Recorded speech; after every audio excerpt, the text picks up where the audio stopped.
twa TV so murunzi twakutanjera wasiba kurunji eshaha nibiri zeciro kandi neshaha eyamakuru bwita AGACENCWIRE erizoba nizoba ryo kubanza 2011 ebyo kwezo kwa katano no mwaka ugw'2026 ndukutanjera amakuru AGACENCWIRE gutakurunda nizoberi tujaga kuseho kurugaha ka shows boma umurembo rwambara kandi rukuzaga kuseho nde Elias Rutugusa hamwe na mutayi wanje Sande Brian no rumo rwo bonero tagaga kuretiro mbwijure reka tworeke kurebyije bwebembire rero nabwanyuma tujaga kuseho umbwijure emitwe y'amakuru ne kushikibwaho blended pure vegetable cooking oil second best to a mother's love AGACENCWIRE kireki polisi yahamye kunyweze byo kwerinda ubwe mukuru wihanga rukuza kurahira omyanya ya Entebbe na Kororo omuri Kampala. We have a number of guests who have already started coming in. Abajenyi bo mukoro gwa mukuru wihango go kurahira basi bana bataho mu ihanga omuri Kampala. Okurwana soboro abahinje bahirwo rwezo na nemibazi yo kwita bukoko omuri Shema. Emitwe y'amakuru yabane kushikibwaho blended pure vegetable cooking oil second best to a mother's love. Ndongera kutanjera omakuru gita AGACENCWIRE agutwakurundani rizoberi urukuzaga kusyaho nde Elias Rutugusa hamwe na mutayi wanje Sande Brian no rumi orwo bonero omugambirizo wa polisi mu ihanga Chituma Rusoke yahamya okunyezo bwakwe byo kwerinda omyanya eyengute ziri kugita harwa Entebbe International Airport na orwa Kororo Independence Grounds. Omugambirizo wa polisi mu ihanga Chituma Rusoke yahamya ko byo kwerinda byatebwa mamani omuri Kampala na Entebbe nuko kwehanangiriza abarukuza kweta bo mekoreji eyo kurahiza mukuru wihanga okuratereberagiro ebahirwe otireho no kwejonasaje za stika ezabahirwe barukuzo myanya shikire no kwerukuragirwa. One, the traffic flow and the general security posture. Today, people should not get worried when they see a certain heightened level of security posture. It is all in good faith. It is intended to simply make sure that we keep the country calm and recall that we have a number of guests who have already started coming in. Mukuru w'ekitongore kya Uganda Media Center Aran Kasuja yahamya ko emikoreji neija kore kwa butunu ahariza TV zona omwihanga nahamikura ya za internet otireho na za radio. The real public holiday is tomorrow. If you dodged work today, togamba anti government ya tugambye. The real public holiday is tomorrow. Enjoy yourselves in this peaceful country wherever you are. Enjoy it on television. Enjoy it with your family. Enjoy it with your friends, so that we continue to celebrate another very important milestone in the democracy of this country.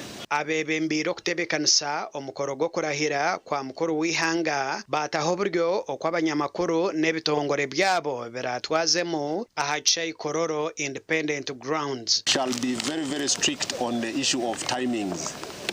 We would request that by 7 a.m., I beg your pardon, we should be checking in. We shall only check in up to around 8:30. Once we leave that point, all our concentration will be here.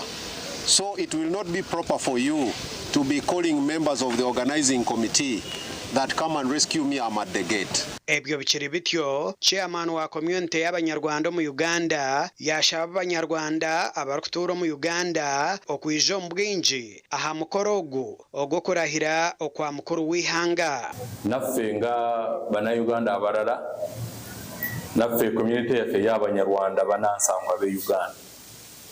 We are very much pleased and very happy and eager at the same time that we are going to be part and parcel of tomorrow's swearing-in ceremony of His Excellency the President of Uganda, General Yoweri Kaguta Museveni, nti fena awamu tugenda kusitukiramu era tugenda okuba nti tuyoga naye ku lunaku olw'enkya nga 12. Abana bagira ngu biina amasiko ngw'enkireegi President Yoweri Museveni naija kongera kuhurikiriza enshonga zaabo n'okukora ha bizibu ebirikubateganisa. Olumala okurayira bw'ati ffe nga community yaffe y'Abanyarwanda bintu bingi bye tumusooberamu ng'amawanga amalala, service delivery, corruption. Baba handling ebintu ebyo abantu ne bafuna services ne bafuna obwenkanya mu departments ez'enjawulo kyetusinga okwagala era ly'eggwanga erikulakulana. Gasha kwa Damba Tadeo omuri Kampala. Webale Damba Tadeo President Museveni naija kurahira izuba eryanyica kare kandi emukoro yone yo kurahira ntuyija kujoreka butunu ningashi live aha TV West. Reka tugumize muna makuru abebembezo muri Lyantonde nibehanangereza abatura okwerinda za roni za kafuna ezo bari kugira ngo zigarize nyuma ebyentunguka y'amakagabo begambirwe omukucinga ho mushomo ogwabahinje bomwani ogumazire sabiti yona omuri Kinombe omu district ya Lyantonde. Kurujira report ya RDC abantu bingi bakomerwa haba mabanja ga kafuna n'abandi banyaguhe byabo nabashaba gukoresa sente ez government yatireho okwetandikiraho entasya barjo muri za kafuna. Izo mberege mukoti aho musangege nibatwara abantu basatu bona ya my friend bagirenka kwehora sente za kafuna. Ati yintu ngambiri ibara leta bagenzera correct kwehora sente zaki amagoba gamulemere correct kandi government yariyo nereta sente asa amagoba mateye betu nkimpuniza kura abantu abakiro wingi tubakifiro niberukira kuli niberukira kunu kandi ebizumu balete ona government obwati yabwetura wasigara tobwite mwenye nyenda kubayiga basebo nabanya na nabazire ngo kwirukana kurwo mu kuceceba muri akatankire karenga ka farmer field school twaza kushoma kuba kwingo mwana za leta Patricia za leta kawo yabagambire bya PDM na PTCs echaza kurugamo mu kimanya aha kandi hati bare mbatishomese gukora kawo echaza kurugamo ngatuwabona watanjire cyo macho gukora kawo omwana gwitugwagire beyi ekintu tweki iyo nticecera konkani mayini twenda kwiruka. Mu kiganiro cyo kukingaho umushomo gw'abahinji abo mwani ogumazire sabiti yona omuri na Kinombe Lyantonde abari guhinga bashomesibo kubine kuhinga kurungi bakagoborora umwuga gwabo kantu gwakazire man gukwiza ko yes ateke kijumuse cyo gambe cyo kumemera umurwazo ninga kuteka ring message no kiteka mwana gwakuzire ogwene mizi kandi umwana gwene mizi ngahi eshatu ohiro ujikating ariho mwana ariho mizogo kushuma hasi tapuru ariho mize yo murwazo kandi ariho obuzobo boburuye wahiguru oburuye yes bari mutweke obotegera byo kukarwa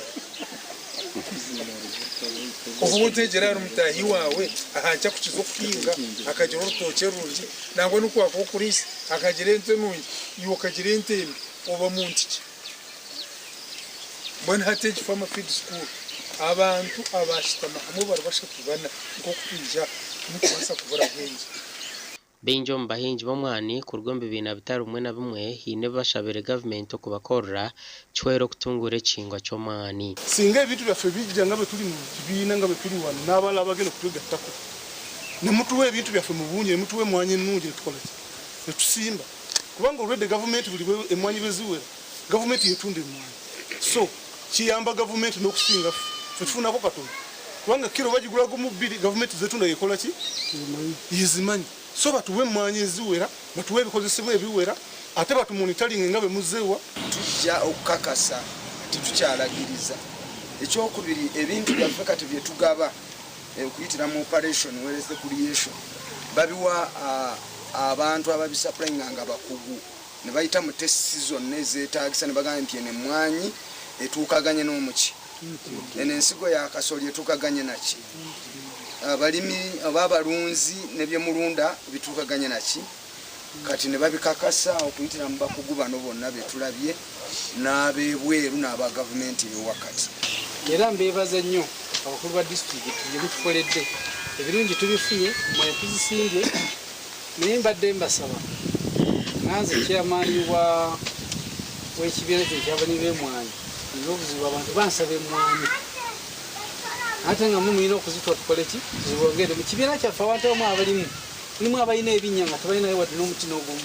Enkora y'ekiganiro eki neemanywa nka Farm Field Program. Gasha kwa Sande William. Webale Sande William. Twagumuzamu n'amakuru nk'omulingo gumwe ogw'okutungura eby'obuhingi nangwana n'okurwanisa obworo mu bantu abahingi abari kurenga omuri 40 bahirwe orwezo hamwe n'omubazi gw'okwita obukooko omu district ya Shemu.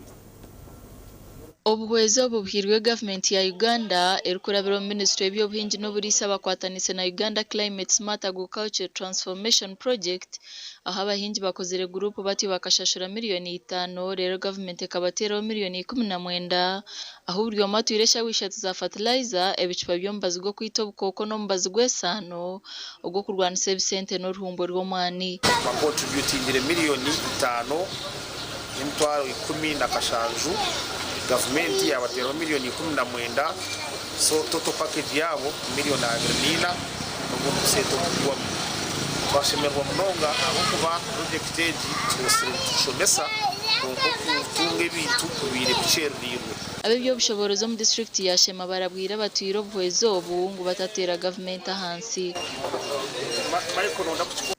table ya government spending a sentence zona no kubahereza fertilizers no kugira ngo kongeze umukino kandi kugira ngo turabe tubentunga umwanya gutunga district stage county hanyuma ya government bahereza fertilizers kandi ubwiyongera ni umurango wo kubatera no kugira ngo yitwe kubaratwara babikozese ekibabishabiri abo kuba kingi gavumenti nerete ebintu kandi okutwahiza kubigaba turugaha baruguze usanga kandi omuntu ataganyirwamu ohirwa murimo gwo gabo rwezo n'embazi ninga supply mu karima kace abanze no kushomesa abantu kubarakose ryo rwezo n'emugasho yarwo ize inabahereza neyo kutomwanya ejeje mbageta NPK 17 ne yambo mwani okore ipapo bwirobu omwani ukarabyaje bakasharura munonga nagaruka nabahombazi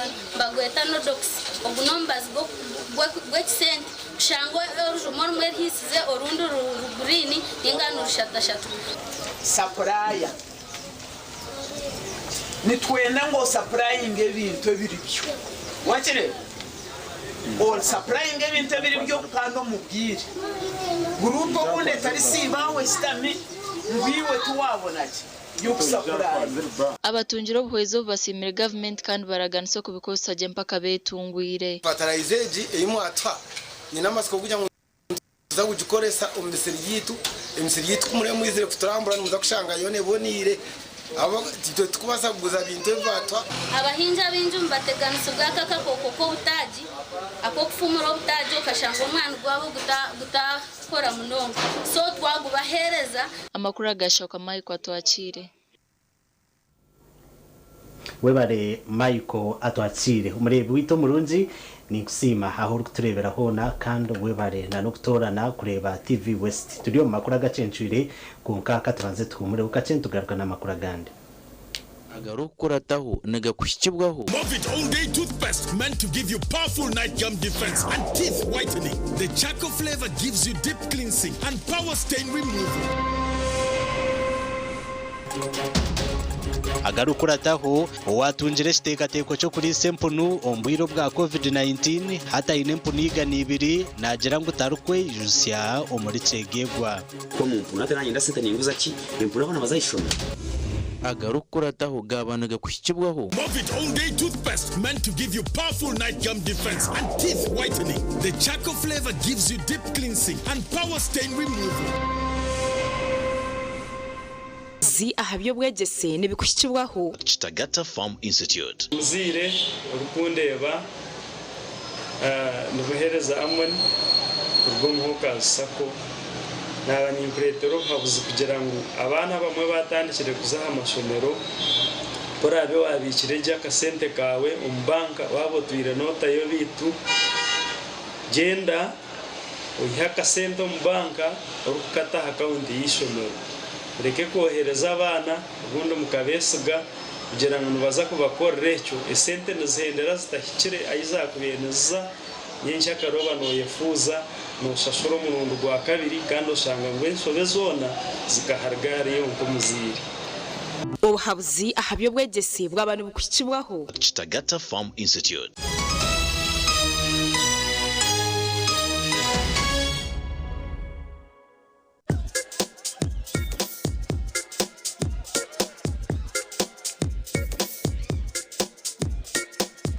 Are you in panic? Or you're afraid to make a move? Don't worry. With Kazire Red Tonic, you will put her in red moments. And with Kazire Power Tonic, you have your game powered. Enjoy Kazire Red Tonic and Kazire Power Tonic, the natural organic products. Kazire Power Tonic, made from nettle tea, ginger, grapes, and honey. Kazire Red Tonic, made from watermelon, pumpkin, grapes, and honey. Power your game and ignite her happiness. At Fins Medical University, we offer online postgraduate diploma in medical education, Bachelor of Medicine and Bachelor of Surgery, MBCHB, Bachelor of Pharmacy, Bachelor of Medical Laboratory Technology, among others, Diploma in Clinical Medicine and Community Health, Diploma in Medical Laboratory Technology, among others, and certificate programs. Fins Medical University, a chartered medical university in East Africa and is located in Fort Portal. Apply now for the March or July-August intakes. Visit our offices or apply online on our website or contact us for details. Fins Medical University, saving lives, our passion.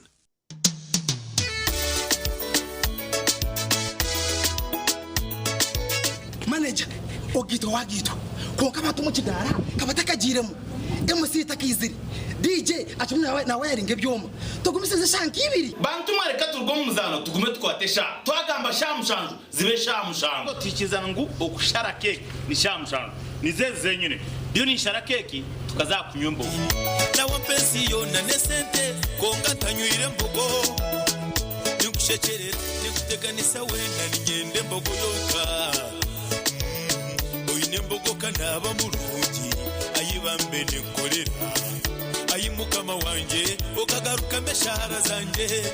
Bagen Nursery and Primary School ishomero rya dena boarding ahabwa bojo nabishiki hato mu myaka 5 abeji bitu basinjire bigeza higuru munonga nitutungure talanta zabeji omusoka academy yitu harimo ba coach abo mutindo manye no mupira kina bari kutwepimamo otebirwe music dance and drama nebindi Bagen emico n'edini byona nitubifaho evina no buraro byona nibyo mutindo kandi nibihango abana tibari kufundirerwa ibyo kwerinda birya higuru Share nibibasukira bazire emitwaro 55 ahabwa boarding okwandika beje hati ni kugenda omisho Bagen Nursery and Primary School ya Ntonde hometown esimu note mushanje note 3 kinana nemwe chenda neina note emwe.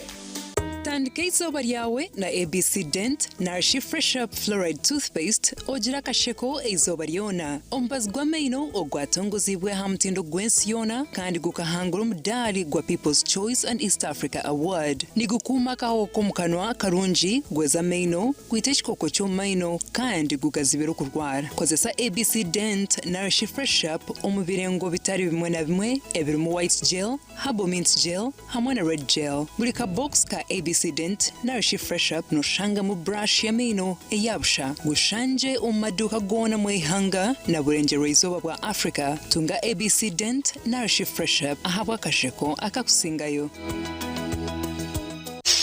ebyo kwemeka byongera koroba kankwanjuli bakwire Ankole Crazy Limited abara kubumbira byo kombekesa nkamategura amatafari n'ibindi binji kandi ryo mutindo gwahigu nkamangalore tiles Portuguese tiles na flat top agemigongo rero bakwinira amatafari ga buri muringo nka fire bricks max pans interlocking bricks otebwe partitioning blocks obumori buro bwabuzire bwena babwine nka Z Vent Torino Venezia na Sisa bakwine na Pompeii Malta Double Pompeii mwena bombeche na ba engineers na contractors mwena Ankole Crazy baborobezaho byona barabibumbira muri mbarara omwibumbe rishugeine barakwesa technology rispiria echo nabyombeche changale nkabendera ya Uganda bashangali mayiro 8 mbarara kabale road esimu noti mushanje 2 ananina 15 chenda na mukaga Ankole Crazy Limited tujende twombeke. Are you passionate about farming?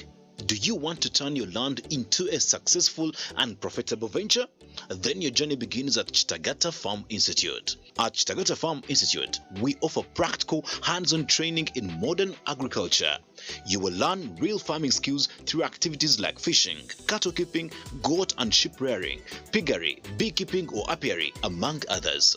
We also train you in crop production such as banana growing, vegetable farming and coffee farming, as well as urban farming for those with small spaces. You will gain knowledge in agro-processing, helping you add value to your farm products and increase your income.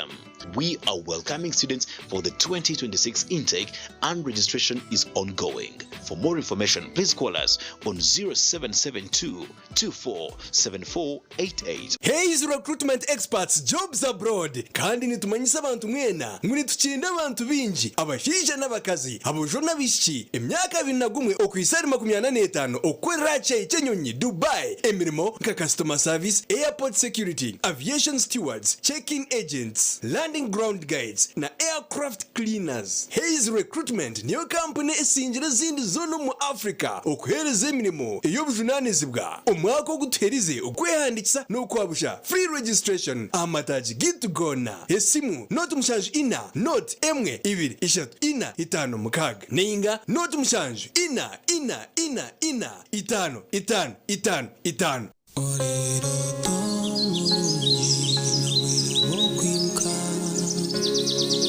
Echiro chisisire chireche Ros fomne mpaka sheshe karonje Para siya Ros spring na Ros fom Ejini biti Tokuro bisas mukasheshi Nikukuma sajingo mchiro chuna Werare nko mwerere n'umfaratsi bw'umutendo kandi nuguhangara umugongo ombero gurukushasha okubiyamaje kigambe bakwecho urkwenda Resform ensi y'ebiroto birungi.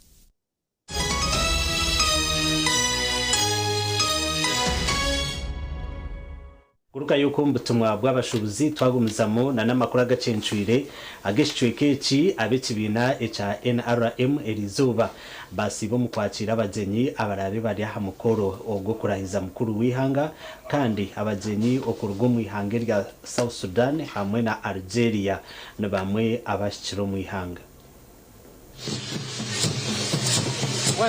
harukubura eshaha bushaha okuhika hachiro chokurahira kwa mukuru wihanga Jeno Yoweri Kaguta Museveni ahabwa umurundo gwa mushanju okurabe hizobe rya nyenchakare babe kigombe cha NRM bebembirwe Secretary General Richard Todong basibo mu kwakira abagenyi okurugo mu mahanga gatara gamwe na gamwe abariyoni bahiko mu ihanga abarukuza kweta baha mukoro ogwo kurahira kwa President Yoweri Museveni.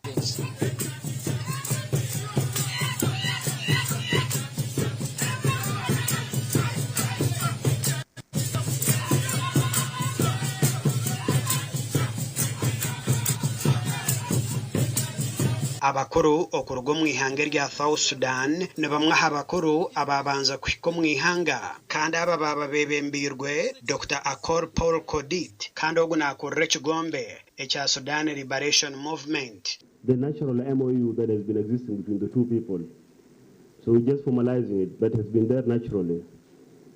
This is one people in two countries, the Ugandan and South Sudanese. I want to congratulate you also for the overwhelming victory in electing Comrade Yoweri Kaguta Museveni. We are here in a solidarity mission to stand shoulder to shoulder with you. We have a lot in common. We have the background of being liberators. And that's why this one is a movement and this one is a movement. Sudan People Liberation Movement and National Resistance Movement.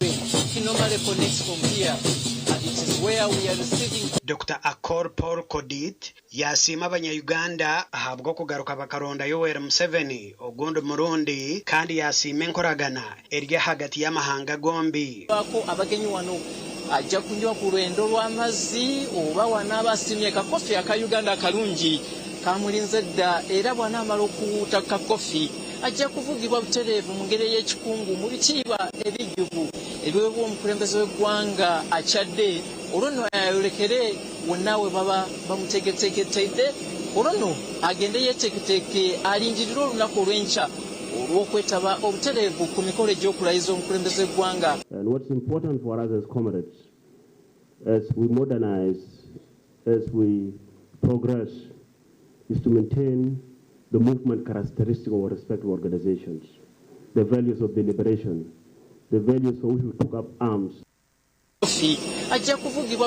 and liberate our people. These are the ones that inspire us to move on from time to time. While mindful of modernization, globalization, regional integration, we will do kare emukuru iyo niyo kurayiza mukuru wihanga President Museveni nyinchakare yona tuja kubantu jukusyaho butunu aha TV West katugumizemu omuhereza wa mukama owatunjere kiroto cyo kuri sempunu ombwiro bwa COVID-19 bwanyuma y'amakanisa okukingwa tarukweyijusya. Pastor Herbert Twinumujuni okurugom district ya Kyegegwa nagira ngwe mpunu zumukorire ekyo kutangaza omunshonga zentasi.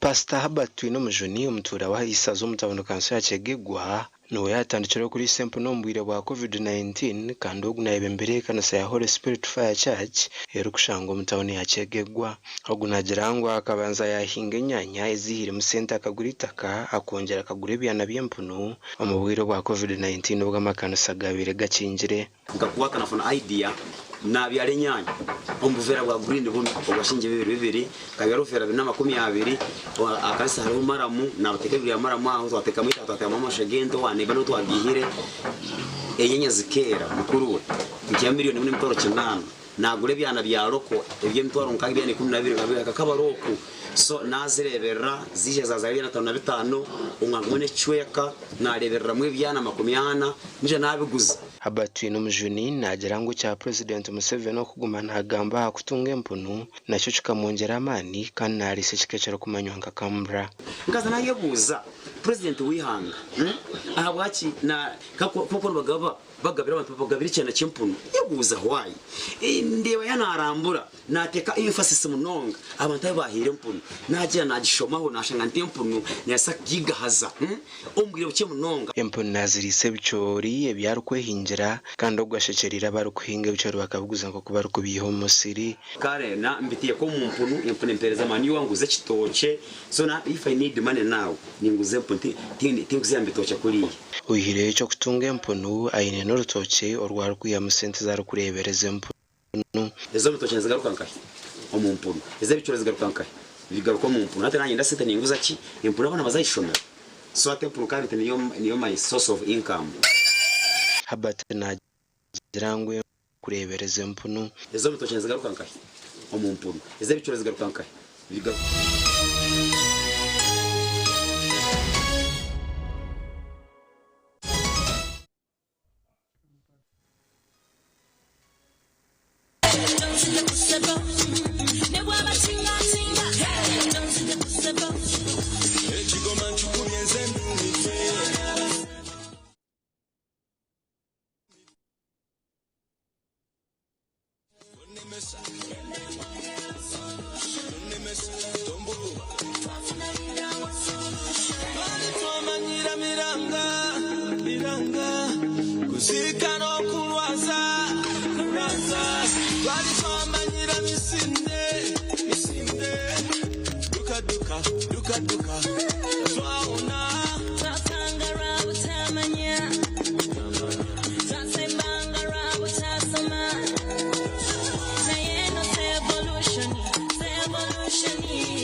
tonemesa tombuluba sikuteresa abali bafatwage mwatukula kuno sikudingisa esekuze balamu ekyo kirabwa kisaana kusosowasa tinebyenfuna bikoleddwako nemotoka nvulumula n'amazina mpiringisa nekolera nvulumula ndabayo gyendaga ndabayo.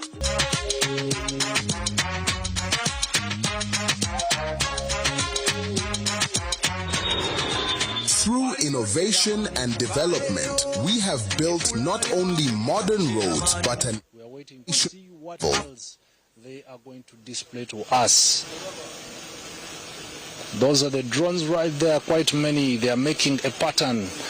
Wow, that is an aeroplane, I could say. That's an aeroplane. It could be bombardier of sorts. Wow, this is fantastic. Such a wonderful display. Right there, the plane. They're showcasing a plane flying into the spaces. But this time around, the drones have made that very possible. We are at KT Apartments, the 6th floor at the rooftop, and that's where we are witnessing what is currently being displayed. This is quite interesting, though we were told it might only last for 15 minutes. So we started at 8:30, and I think by 8:45 this display should be done. Well, the drones right there, they are displaying. They're displaying another. That could be a hospital. That is the health sector. We can see a female interacting with a juvenile. That maybe symbolizes the health sector. When you see that plus, you already see it on ambulances, and even when you are going to hospitals. These are the themes probably that will be discussed tomorrow. This is what we shall hear from the speeches that will be taking place at the Kololo Independence Grounds. It started with the country. We have seen the NRM party symbol, that is the bus, and of course we are seeing the health sector. We await to see what else they are going to display. But for those who are watching the screens, you can see those green beeping lights. Those are the drones making patterns to ensure that they visibly draw what you're ably seeing into the spaces. Now, well, that's the map of Uganda still.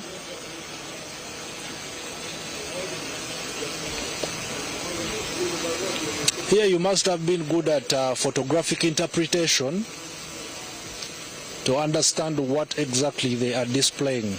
But I can see the map of Uganda, and I can see individuals. I can see individuals looking up at it. To you who is watching UBC, this is the first of its kind, and this is the display they have been telling us to wait for on this specific day. And here we are trying to be a part of the history that has been made on this specific day of May 2026. Well, the drones are still forming up. Another display right there. That is the NRM party logo, the National Resistance Movement logo. Before it was NRA, now the National Resistance Movement. That is the party's logo. This is some good technology. This is some good aspect that we are witnessing today.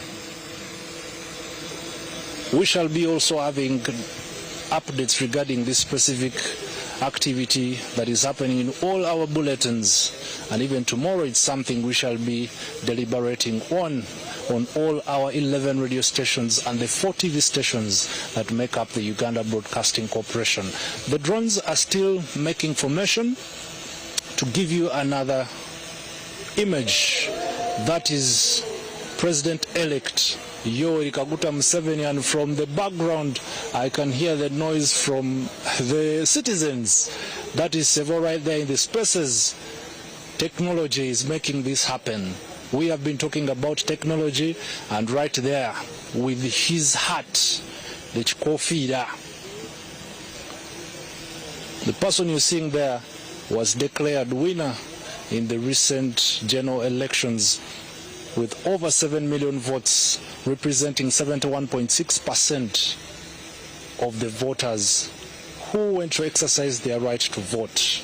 That is Yoweri Kaguta Museveni. And by the way, that is his official portrait that is being displayed there. The drones are making formation again, and then we witness what else they are going to show us. It's interesting. It's indeed interesting. Thank you for trusting us. Thank you for trusting us, and indeed,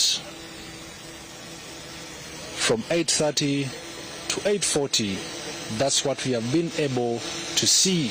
Some of the drones are now going back to their, I call them airfields. Maybe something else is still to come, but here we are. Thank you for trusting us. Thank you for watching Uganda Broadcasting Corporation. Patriotic, and thanks for loving your country. What you hear in my background is a drone returning back to its airfield. It could be, let's wait and see if there is something else to protect the gains. That is the theme that the NRM government chose to drive the country in the next 5 years, from 2026 to 2031. Very amazing.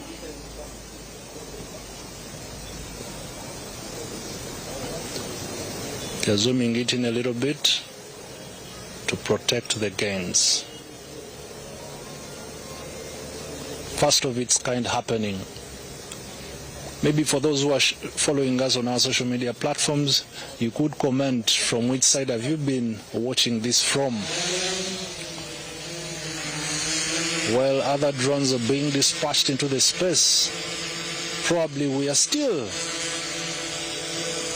watching many other stuff. Welcome to Kololo.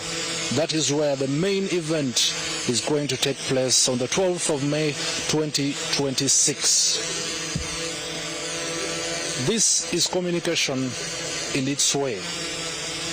What has been communicated is so much that we are familiar with in this country. The health sector, the airfield, that is the air transport, then the map of Uganda, and some messages including the theme, the NRM logo, the NRM party bus, and of course the theme, protecting the gains, and as well reminding you that tomorrow on the 12th May 2026 at 7 a.m.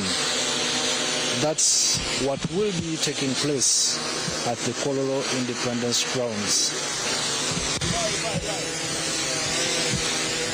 Now for that event tomorrow, there are quite a number of presidents who have already arrived in the country. We witnessed the arrival of Hassan Mohamud, the president of Somalia.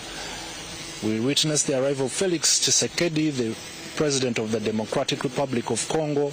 Then Aski Selassie, His Excellency, president of Ethiopia.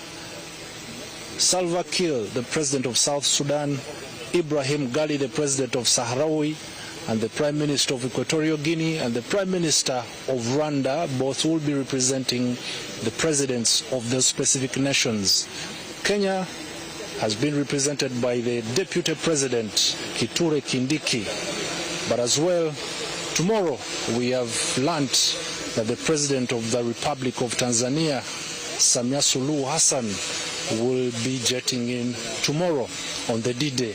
What you are seeing now is the display of what we have all been waiting for, some sorts of technology being displayed here. Some drones are still in the space. Maybe there is something else they are going to display, because that's fireworks. Congratulatory messages and views there.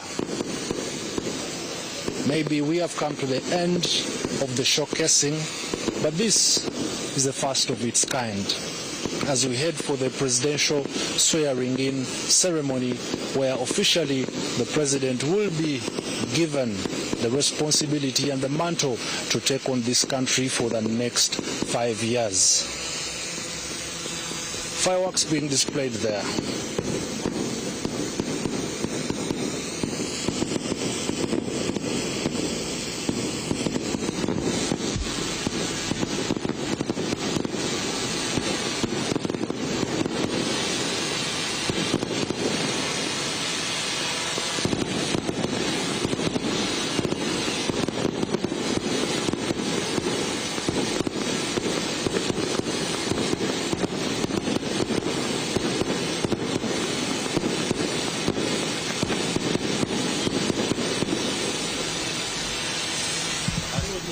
Well, it's exactly 15 minutes.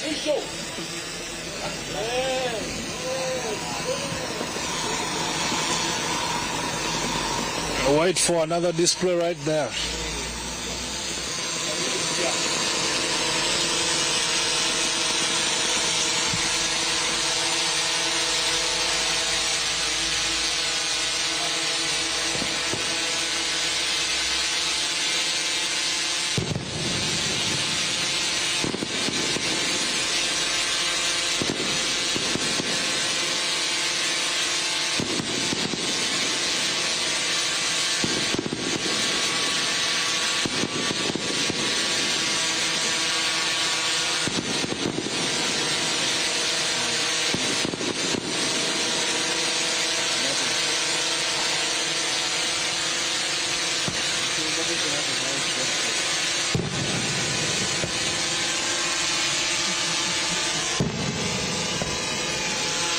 We are still witnessing fireworks here.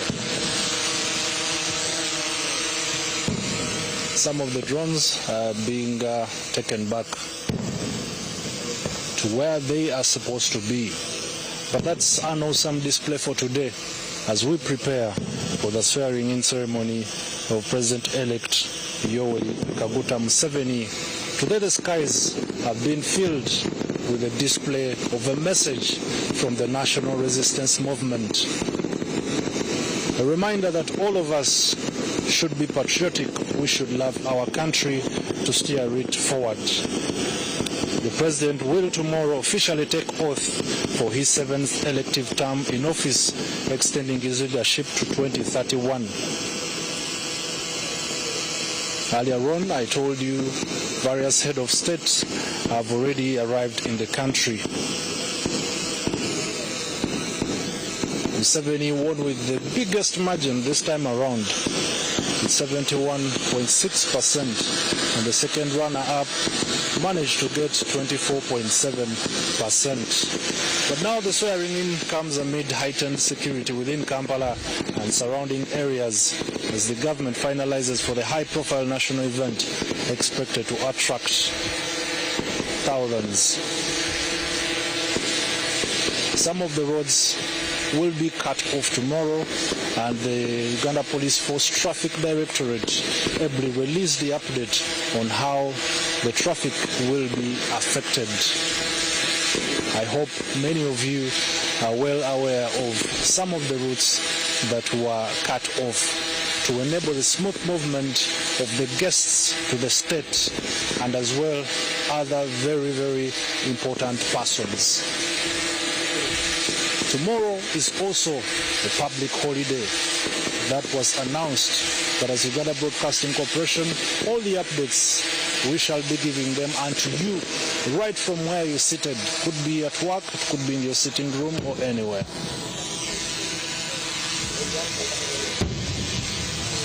Well, for those who are watching Uganda Broadcasting Corporation, from Side of Bukoto, I want to hand you to the front bench for many other deliberations regarding what the next 5 years will look like as the president is sworn in tomorrow. Ivan Kawa is my name. I hand back to studio.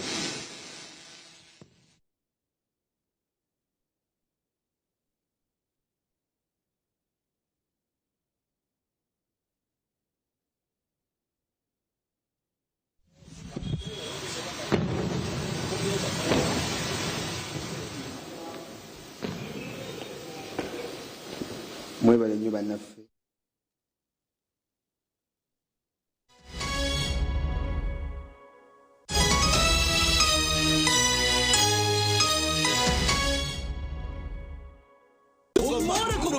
Ogutebekanisibwe ba Swift Initiatives Limited omuchayi kache kambarara ufutandika niburu 26 ebyo kwezi kwa mukaga okwisebura 5 ebyo kwezi kwa mushanju omwakogo aha main gate ne 12 zonka no kuleba nyamishwa ne 12 zonka abana b'amashomero aha main gate eshiringira 10 kandi okuleba nyamishwa na zone 10 zonka mungena b'amakorera amahango hamwe n'amace abaza banks telecom companies za companies zikora byo kunywa abahinja abatunyi n'abarisa abari kora byo mikono abari kushubula imyenda enkeito abamabara amahotel n'abari kosa za mucomo amashomero n'amatendekero mwena ni mwetwa nije murebe nyamishwa engabiya embarasi uruziramire ubunyankogote maya ugonya nenjeya babuniga abana mwarya face painting swimming pool y'abana bouncing castles rero sakasi nse y'umurembe egali yo mwika y'abana uri kwenda kubukinga akasimu noti mushaje 2 anana mukaga kinana na mukaga nitukwanjurira Mbarara Institute of Health Sciences and Management ishomero ryonka eri cyasingireyo okugunjura abashaho hamwe n'abazarisa aharurengo urwa certificate na diploma diploma in medical laboratory technology, diploma in medical records and health informatics, diploma in pharmacy. Rero bagaruka bashomesa certificate na diploma in nursing and midwifery. Ishomereri eri in medical laboratory erime byoma nibereba ko muntu library eyomurembe computer z'ekikacha higuru kandi byemizano bakabiteka mamanika kandi ishomereri rahamibwe ministry ey'ubwegesiye na ministry of health kandi bine bus rugogoma eyokutambuza abeji ebyombeko ebyomurembe hamwe no mwanya rugogoma go kushomeramo ebitabo ogurukorebeka kurungi nirishangwa hangudo nyegendwa eyambarara isingiro odakakiro mutahuni ya kaberebere okumanye biri kuciraho note mushanju 2 kaga na mushanju 32 kaga nemo Mbarara Institute of Health Sciences and Management. We strive for quality health. Waba tukurise momo no hemerwa abahinguzi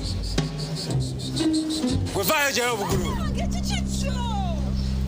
ye harebe jumo kozesa momo app ningashinyiga *165*3# kushashura nabwanyima oshemerera kushashurira busha aha bishare bya hansi yashirinje 15 agone gomanyiga momo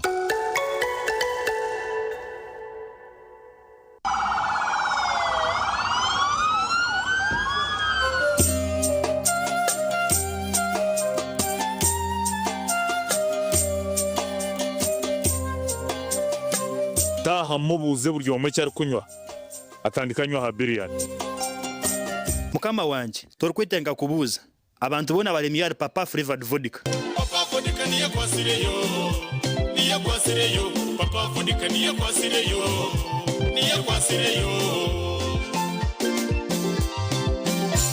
iwe gendo girondero zaho hurire tori kuza kunywa kindi muntu we owagikoziro mugusha gurimo enuzire teine munahango watekuteza muto takusinza papa flavored vodka simple sweet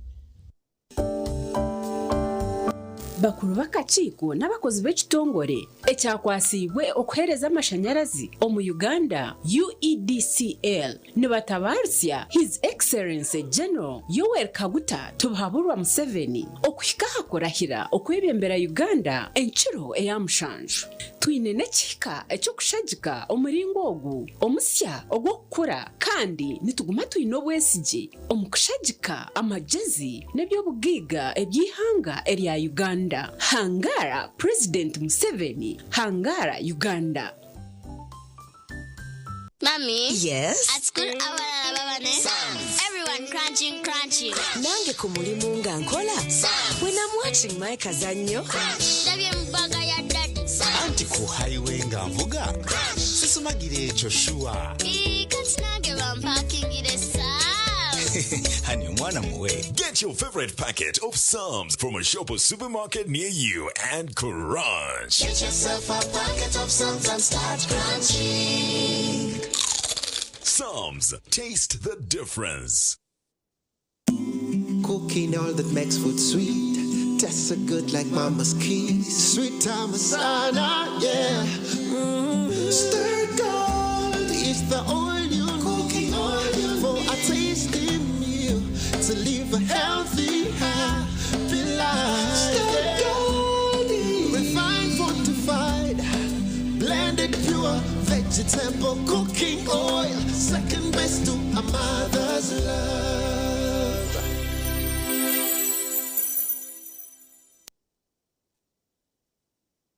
waba tukuzise momo noteganisi bizuba lyona bro mwina muka change madam ka change boda papa yihari okuteganisa wizuba lyona kozesa momo app ninga shinyiga *165*3# kushashura bwanyuma oshemerera kushashurira busha aha bishare bya hansi ya shiringi 15 ago ni gomanyi ga momo. Tandika izuba ryawe na ABC Dent Nourish Fresh Up Fluoride Toothpaste ogira kasheko izuba ryona ombazgwa meino ogwatongozibwe hamtindo gwensi yona kandi gukahangura umudali gwa People's Choice and East Africa Award nigukuma kaho komukanwa karunji gweza meino kwiteshikoko cyo meino kandi gukazibera kurwara kozesa ABC Dent Nourish Fresh Up omubirengo bitari bimwe na bimwe ebirimo white gel, herbal mint gel hamwe na red gel buri ka box ka ABC Dent Nourish Fresh Up no shanga mu brush ya meno eyabsha gushanje umaduka gona mu ihanga na burengero izuba bwa Africa tunga ABC Dent Nourish Fresh Up ahabwa kasheko akakusingayo.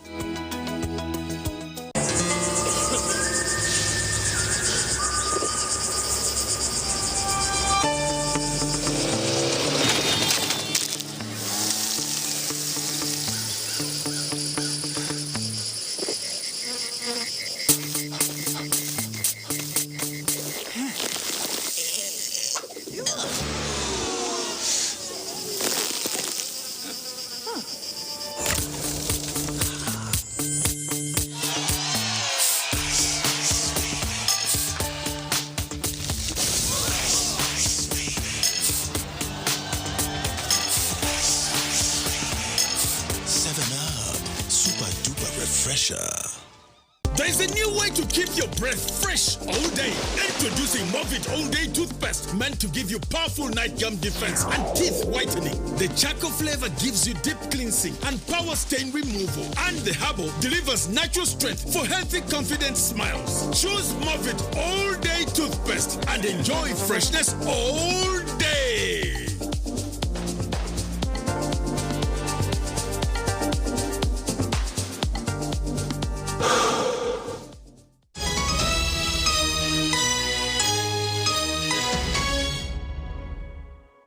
makuru ageshwe kacitwe cyahamuheru bwanyuma ya kanso y'ururembo rwambara okuhinguza umwanya ugwara bene bazika mwabantu abarukufa bakaburwa babo muri Nyakabijo division abaricireho butikirizana bwanyuma y'umuhwezo wa RCC abwambara City House okuhika hamwanya akaburo kwicazana n'abebembezi abwo bahango bwitaka na contract butagira bahandiko. Urukiko rwa kanso rukahinguzo kumbarura site eine kugera hikazi 5 zitaka eriyo kuzikamwe imborabure aha ikitanezi mbarura City South eine kugera hikibiro necweka na mbarura City North hikibiro necweka zirukora hikazi 5 abebembezi bashobangiriro banyuma yo kwikaha mwanyu ogurukushanga muri Nyakayojo hihe n'ekitebe cyegombora hamayiro mushanju ogubahireyo bakashanga contract apemere hikazi 3 kandi obo bikirizine hikazi 2 necweka umukazo ukahinduza kugira ngo pereze ekazi 5 twagira ngo mara City North ehereze 2.5 acres then nambara city south ehereza 2.5 acres kuva twaza kuzanya kaje twashanga ngo hariho bapimere 3 acres hatwayebuza kandi tokatwayinguze 2.5 ezi 3 zargankai so twateka akabuza najati nyinye speaker nito twabera bizemu kandi cyargankai aho twateka akabuza ekindi twashanga batine bio choose konka nyakayeje twaharunshinga bahaza ishuri bills of quantities za study clear kandi engineer ya study prepared maybe integration kuba nakora aha site so aho twaharika amantuza kwakora izoberindi obwahati nebenda contractor lete bahandiko ebirukoreko muno gwari kuzakora byaba nibukwatagana nebyahinguzibwe omukanso site sezindi zakorwaho iriya site itakaruho ya nyakayojo yoroho konka engineer yaba tari redige n'umurimo gwashemere gukora kandi abo kugira ngo twareba mu issue tari kiya documents zabo baenda babanze batereza no kuzayo buri kikakora kikabaje bene hareba kuzakosa Sande John phase 1 phase 1 kamera bashibire mbo bataho phase 1 kakanga phase 1 necweka kimwe hati ayiba kuza kuteka ebikondo byo kugira biti milioni igana aha ndasimite ndokroka apa gasha kwa Christopher ahimbusubwe webare Christopher ahimbusubwe makuru agebye mzano time yishomere rya Chwamba High School yatandika kurunje mpaka zo mpira gw'amashomera ga senior ezaboje za Uganda yona banyuma yo kusinge ya Bwera SS na goremwe ahari busha umuzano gwabo go kubanza Chwamba High School ya Singabwera goremwe ahari zero umuzano gwabo go kubanza ogwigura hempaka z'amashomero ga senior ezabojo kandi umuzano Robert Nkamusima nuwe yabatebera goremwe nyamunegere eyabasya habusinguzi Yosent Kagwa abine chikopo cha Ankore bagwa chikazi na bosi ya SS bosha habundi kandi ibanda SS ya Singamengo SS gori brahar zero omizane ndijo bodo SS abine chikopo chihanga batandikaje barokugutora timu ya Teso College gori brahar zero kandi baba St Mary's Chitende bagwa chikazi gore muhargemwe nabine chikopo cha East Africa ababukedia Comprehensive North Baba Bukedia South basinga timu ya Newton gori na hargemwe always first games on tournament is was tanguhi so ibasha kusimaranga yatuyamba twawini yeri izoba then twali mo chances nge mu game week twatsambirije ko chances zinzari to be converted itwenka Bukedia Comprehensive School twatandika championship page no buhanguzi bwa nyuma yo kutera timu ya Newton Kurugagoro gori na hargemwe